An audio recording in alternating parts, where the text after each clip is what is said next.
네, 시청자 여러분 안녕하십니까? BOA 모닝뉴스 시작합니다.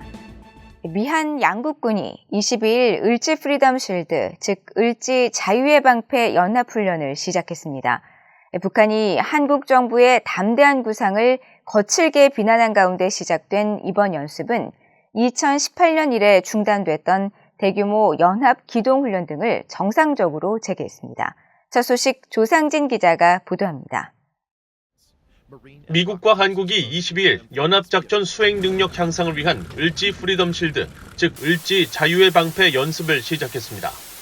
이번 훈련은 전시체제로 전환해 북한의 공격 격퇴와 수도권 방어를 연습하는 일부와 수도권 안전 확보를 위한 역공격과 반격 작전을 수달하는 2부로 진행되며 미한 양국은 본 연습에 앞서 지난 16일부터 나흘간 사전 훈련인 위기관리 연습을 실시했습니다.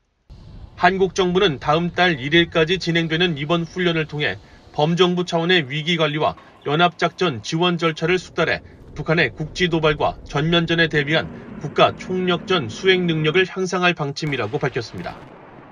윤석열 대통령은 22일 용산 대통령실에서 주재한 을지 국무회의 모두 발언에서 지난 5년간 축소 시행되어온 을지 프리덤 실드 훈련의 정상화를 강조했습니다. 지난 5년간 축소돼 시행되어 온 을지 훈련을 실제 상황을 저희가 정밀하게 시나리오화해서 이거를 전제로 한 연습으로 바꿔서 이 을지 연습을 정상화해서 군사 연습인 프리덤 쉴드와 통합해서 시행하게 되었습니다. 이번 을지 프리덤 실드에서는 연합 연습의 실전성을 위해 드론과 사이버전 등 새로운 전쟁 양상의 변화를 반영한 실전적 시나리오가 적용됐습니다. 또 항만과 공항, 반도체 공장 등 주요 산업시설과 국가 주요 시설에 대한 적의 공격을 가정해 민관, 군, 경이 모두 참여하는 방어훈련과 피해 복구 훈련도 병행될 예정입니다. 실전과 똑같은 연습만이 우리 국민의 생명과 국가의 안보를 굳건하게 지킬 수 있습니다. 한반도의 평화를 유지하기 위해서는 우리의 빈틈없는 안보 태세가 바탕이 되어야 합니다. 한국 국방부는 이번 연습에서 컴퓨터 시뮬레이션에 기반한 지휘소 연습에 국한하지 않고 제대별, 기능별로 전술적 수준의 실전적 연합 야외 기동 훈련이 다양하게 진행된다고 설명했습니다. 미한 양국은 이와 함께 이번 연습 기간 동안 조건에 기초한 전시작전 통제권 전환 계획에 따라 전환 조건 충족을 위해 미래 연합군사령부의 완전 운용 능력 FOC 평가도 시행한다고 밝혔습니다. 또 한국 정부 차원의 비상 대비 훈련인 이번 훈련에는 중앙정부와 지방자치단체, 주요 공공기관에서도 48만여 명이 참여해 전시 상황에 대비한 미한 연합전력의 군사훈련과 한국 정부 연습이 함께 실시되는 것은 2018년 이후 4년 만에 처음입니다.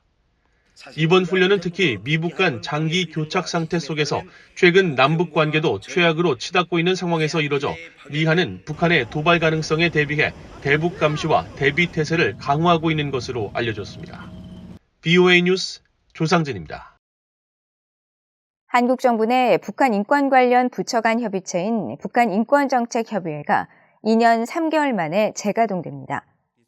한국통일부의 조중훈 대변인은 22일 정례브리핑에서 이번 회의에서 정부의 북한 인권정책 추진 현황을 점검하고 정부 차원의 북한 인권 현황 보고서 작성 등을 논의할 예정이라면서 이 같은 내용을 밝혔습니다.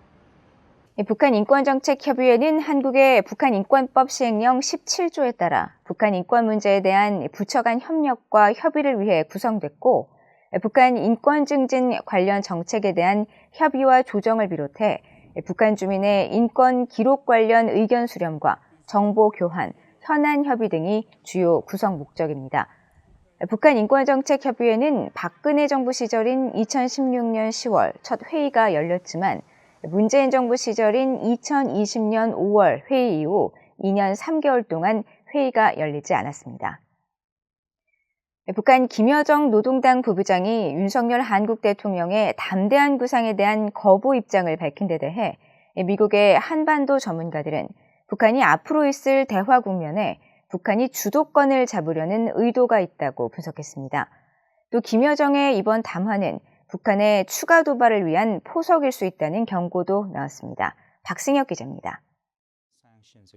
미국 타프치대 이성윤 교수는 한국 윤석열 정부의 담대한 구상 제안에 대한 북한 김여정 노동당 부부장의 담화와 관련해 북한은 최소한 윤석열 대통령의 제안에 전혀 관심이 없는 것 같지는 않다고 지적했습니다. 한국 윤석열 대통령의 제안을 깎아내린 북한의 반응은 앞으로 있을 수 있는 윤석열 정부와의 대화 국면에서 북한이 주도권을 잡으려는 의도로 보인다고 분석했습니다. I don't know if North Korea is completely uninterested. They're paying attention to President Yoon's proposal. North Korea has been calling the shots over the past 30 years of nuclear diplomacy. When to talk, what to talk about, the agenda, setting the agenda, where to talk, where to meet, when to walk out of meetings. 이 교수는 그러면서 약 5년 만에 재개되는 대규모 미한 연합 군사훈련을 앞두고 북한이 추가 도발의 포석을 깔기에 최적의 시기라고 지적하며 김여정 부부장의 이번 담화는 남북 간의 긴장 고조를 위한 북한의 전술이라고 분석했습니다. 미국의 북핵 특사를 지낸 로버트 갈루치 전 국무부 차관보는 김여정 부부장이 거친 담화를 내놨지만 미국과 한국의 대북 정책은 크게 바뀌지 않을 것이라고 말했습니다. The likelihood the United States is going to make a major move to engage the North, I think, is small. We, the United States, will probably continue to do what we are on the road to doing, making sure that the alliance is in good shape and that we are doing what's necessary to make sure that we can respond if we need to. 조셉 디트라니 전 육자회담 미국 차석 대표는 이번 북한의 위협적 담화에도 미국과 한국은 대북 대화를 계속 추진해야 한다고 강조했습니다. I don't think Kim Yo-jong's comments should totally discourage us, and that means we have to be even more diligent in coming up with a strategy to persist with complete verifiable denuclearization. 브루스 클링너 헤리티지 재단 선임연구원은 대화를 추진하되 북한이 거부하는 한 미한 동맹이 대북 억지력이란 보호장치를 유지하면서 대북 제재를 명시한 유엔 결의안과 미국 법을 계속 적용해야 한다고 말했습니다. VOA 뉴스 박승혁입니다. 북한이 윤석열 한국 대통령이 제안한 비핵화 로드맵, 담대한 구상에 거부 입장을 밝히며 원색적으로 비난한 데 대해 유엔과 프랑스, 캐나다는 평화적 비핵화를 위한 북한과 당사국들의 노력을 촉구했습니다. 대화와 외교를 통한 북한의 관여가 비핵화에 필수적이라는 기존 입장도 거듭 강조했습니다. 박동정 기자가 보도합니다. 유엔은 한반도 비핵화를 위한 국제사회에 계속된 대화 제안에 북한이 거부 입장을 보이는 데 대해 북한의 관여를 촉구하는 기존 입장을 다시 강조했습니다. 유엔 대변인실은 19일 북한의 김여정 노동당 부부장이 윤석열 한국 대통령이 최근 제안한 비핵화 로드맵 담대한 구상을 거부하면서 윤 대통령을 원색적으로 비난하는 담화를 발표한 데 대한 VOA의 논평 요청에 유엔은 이전처럼 한반도의 평화적 비핵화를 위해 당사국들이 함께 노력할 것을 독려한다고 밝혔습니다.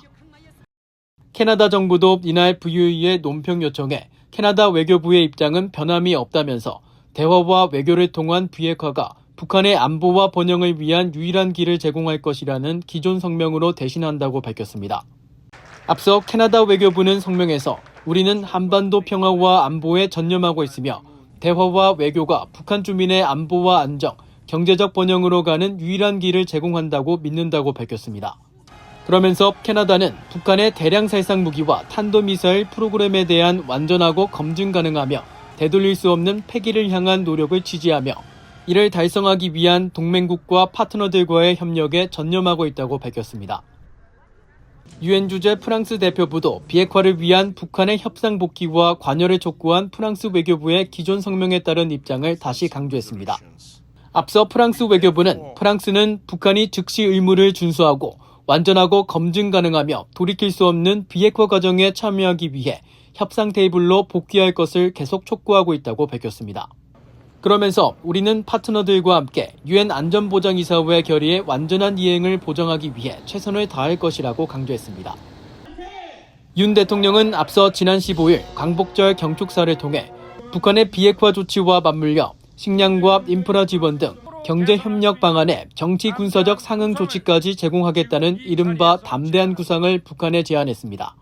그러나 북한은 19일 대외관영 조선중앙통신과 노동당 기관지 노동신문을 통한 김여정 부부장의 담화에서 자신들의 국채인 핵을 경제협력과 흥정할 수 없다며 반발하고 윤 대통령의 실명을 직함없이 거론하며 원색적으로 비난했습니다. VOE 뉴스 박동정입니다. 북한이 지난 2009년부터 2019년까지 11년 동안 국내 총생산 GDP 대비 군비 지출이 전 세계 1위인 것으로 나타났다고 미국 국무부가 밝혔습니다. 국무부 대변인실은 최근 보도자료를 통해 국무부 산하 군비 통제검증 이행국의 38번째이자 최종판인 2021 세계 군비 지출 무기 이전 보고서를 발간했다면서 이같이 밝혔습니다. 보고서에 따르면 전 세계 170개 국가를 대상으로 조사한 결과 북한은 2009년부터 2019년까지 GDP의 평균 23.5%를 군비로 사용한 것으로 조사돼 2위인 오만의 11.8%, 3위인 사우디아라비아의 9.7%와 비교해도 크게 높았습니다. 한편 미국은 GDP 대비 최대 5.2%의 군비를 사용해 21위에 올랐으며 한국은 2.7%를 사용해 45위를 기록했습니다. 북한이 코로나 방역전 승리를 선언하기에 앞서 지난 7월 중국으로부터 100만 개 이상의 의료용 마스크와 15,000켤레의 의료용 장갑을 수입한 것으로 나타났습니다. 20일 공개된 중국 해관 총서 자료에 따르면 중국은 7월 한 달 동안 북한에 123만 개의 마스크를 수출했고 이는 약 4만 4천 달러 규모로 전달에 17,000달러보다 크게 증가한 겁니다. 북한은 지난 10일 신종 코로나 바이러스 방역전에서 승리했다고 선언하며 지난 5월부터 이어졌던 최대 비상 방역 체계를 정상 방역 체계로 전환했습니다. 한편 7월 한 달간 중국의 총 대북 수출 규모는 5,974만 달러로 전달에 1,975만 달러에 비해 크게 증가했으며 주요 수출품은 도정된 쌀과 담배, 탄산나트륨, 훈제, 고무판 등이었습니다. 이상으로 VOA 모닝뉴스를 모두 마칩니다. 시청해주신 여러분 고맙습니다.